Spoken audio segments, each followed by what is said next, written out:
السلام عليكم ورحمة الله تعالى وبركاته، مرحبا بكل وحدة راهي معنا في هذا الفيديو، إن شاء الله تكونوا بخير وعلى خير. الوصفة تاع اليوم بسبوسة، كاين بزاف يصيب فيها مشاكل وما تخرجوش كيما لازم. تبعي الفيديو حتى الآخر، نعطيك كاع الأسرار والمقادير باش تجي كيما تحبي. في ريسيبيون نحطو 3 حبات بيض، درجة حرارة الغرفة، نزيدو لهم رشة ملح، كاس صغير 4 سكر، ونطلعوهم حتى يبيض الخليط، نضربوهم شوية زيادة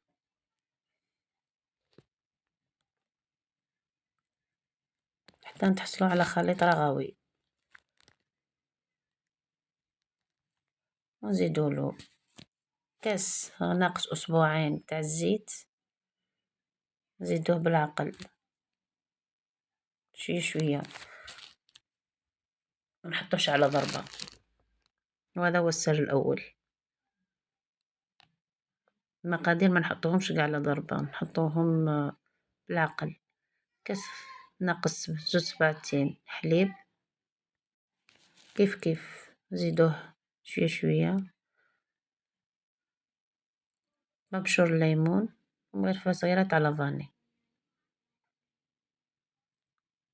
نص كاس نوى كوكو، وزوج كيسان سميد مايان ولا رطب، ما ديريش خشين، جامي البسبوسة تندار بسميد الخشين. كيس ونص خميرة كيميائية،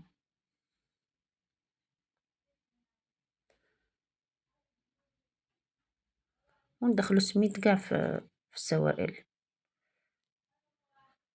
ندخلوه مليح،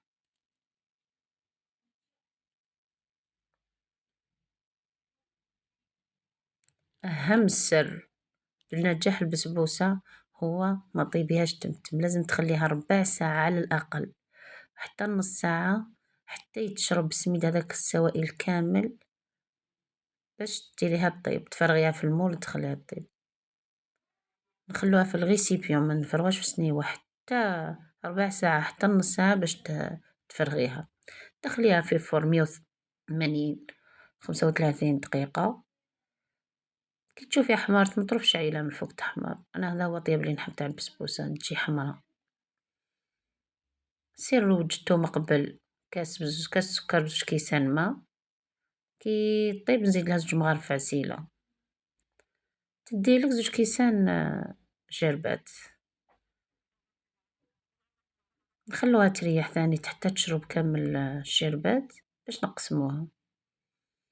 تزيين اختياري على حسب واش عندك، أنا درت هنا أبسط تزيين.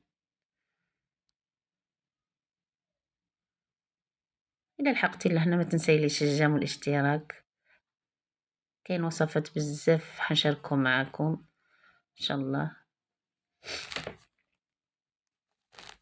وشوفي كيش جات، إلا ما جاتكش البسبوسة هكذا ما تقوليش درت بسبوسة.